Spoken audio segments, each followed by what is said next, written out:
ortho, .com se demande pourquoi? Et pourquoi pas?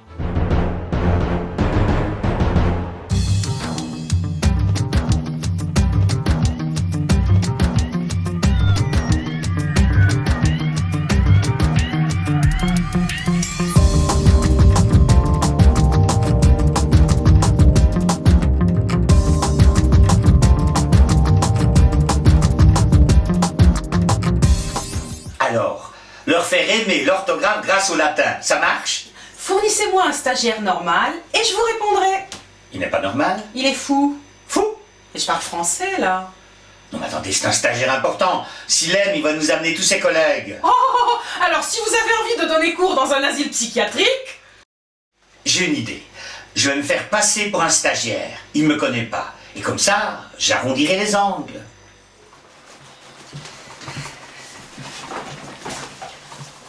Bonjour. Vous assistez au stage aussi? On m'a tiré au sort. C'était le Moulin Rouge ou ici. J'ai perdu. Moi, c'est mon premier jour. Et vous? Ça va? La taulière est folle. Bon, enfin, vous savez, de nos jours, il y a des fous partout. Hein. Vous dites ça parce qu'elle parle latin. Non, parce qu'elle le parle mal. Mais vous savez, j'ai des amis qui m'ont dit le plus grand bien de cette entreprise. Bah, vous avez des amis sadiques. Moi, c'est mon patron. Vous avez un patron sadique. Et brugeois. Bill de Bruges. Oui, mais votre entreprise est à Paris. Oui, mais la maison mère est à Bruges. C'est lui qui a truqué le tirage au sort. Et il est où? Bah, au Moulin Rouge. Oh, attention. Voilà la Latin Lover. Cusque tandem abutere lorentus patentiam meam. Qu'est-ce qu'elle dit? Elle me demande pendant combien de temps je vais encore abuser de sa patience. C'est un truc qu'elle a piqué à Cicéron. Vous parlez latin? Ah oui, mais mieux qu'elle. Hein. Remarquez, Cicéron, ça lui a pas porté chance. Vous connaissez Marc-Antoine? Le copain d'Elizabeth Taylor. Mais non, le modèle du copain. Ah, vaguement. Eh ben, il a coupé les mains et la langue de Cicéron et les a collés sur la porte du Sénat. Mais qu'est-ce qu'il lui avait fait? Il aimait pas sa manière de parler le latin. Oh, remarquez, je commence à le comprendre. Hein. J'espère qu'on est dans de meilleures dispositions. Votre phrase latine a éveillé ma curiosité. Ouais, ben, pas moi. Je ne dois pas être assez romantique. Le romantisme n'a rien à voir là-dedans. Mais non, mais il plaisantait. Silence! J'estime, moi, que le latin est capital pour comprendre notre langue. Oui, mais c'est parce que vous êtes romantique. Celle-là, vous venez de la faire. Oui, mais c'est parce que je l'aime bien. La prof? Non, la blague.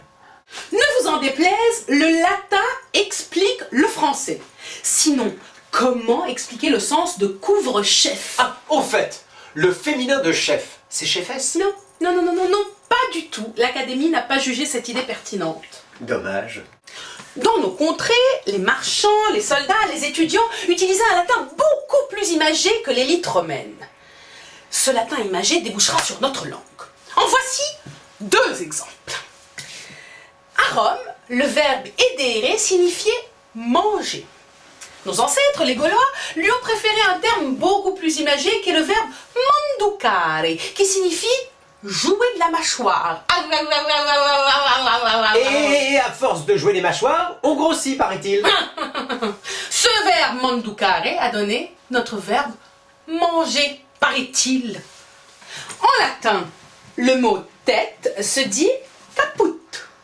Roma caput mundi. Rome est à la tête du monde, aiment à répéter les Romains. Eh ben, l'humanité a pas attendu le football pour être chauvine. L'évolution naturelle de ce terme va donner notre chef. Le cas sous l'influence de la prononciation germanique fera ch. Et le pute fera F. Oui, mais ça lui prendra quelques siècles. Passionnant. Connaissez-vous la séquence de Sainte-Eulalie? Le plus vieux poème de notre littérature, plus vieux que l'an 1000. Eh ben, y a pas que lui. Dans ce poème, le mot chef a gardé le sens de tête. Tenez, lisez. Atso novodret concreidre lirex paiens. À cela, le roi païen ne voulut croire. Continuez. At une spède li roveret tolir lo chif. Il ordonna qu'on lui tranchât la tête avec une épée. Et Ce n'était qu'une enfant. Elle nous raconte la décapitation d'une enfant pour nous faire aimer la langue. Complètement cinglé. Nous avons gardé ce sens de tête dans Jopine du chef. Les Gaulois lui ont préféré une expression beaucoup plus imagée. C'est comme si, moi je disais, j'aime beaucoup votre bouille. Enfin, j'en pense pas un mot, hein, c'est juste pour l'exemple. Et bien, leur bouille à eux, c'est testa, un vase en terre cuite. Ça, j'imagine votre tête si vous oubliez de maquiller votre vase en terre cuite. Ce testa va donner test. Le S cessera d'être prononcé et au XVIIIe siècle, on le remplacera par un chapeau. Quand j'utilise l'expression « j'en ai ras-le-bol », c'est la même comparaison. Si vous voulez. Ah bah ça, pour en avoir ras-le-bol. Grâce à vous, je connais le sens du couvre-chef. Et moi, j'ai compris que quand je fais le poirier, j'ai le chef en bas. J'aimerais bien voir ça. Ah, je crois qu'elle vous défie. Hein. Un défi sans enjeu, à quoi bon? Mais les enjeux ne me font pas peur. On est bien d'accord, si je fais le poirier, je ne paye pas. Bien, allez. Et on y va. Moralité, quand on a le chef en bas, on ne paye pas. J'ai mal à la tête. Oh la pauvre, elle a mal à son vase en terre cuite. Je crois qu'elle va finir par me faire aimer l'orthographe. Monsieur le Président, Bah, pourquoi vous m'appelez président? je vous parle pas à vous, vous n'êtes qu'un stagiaire.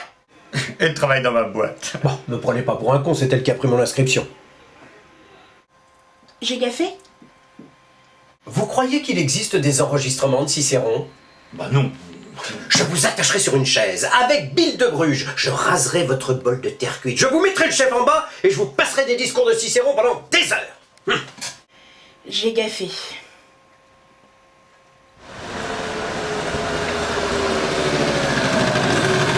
Chefesse, c'était quand même très imagé comme féminin. Aucune fantaisie, ces académiciens. Ortho, Gaffe. .com se demande pourquoi? Et pourquoi pas?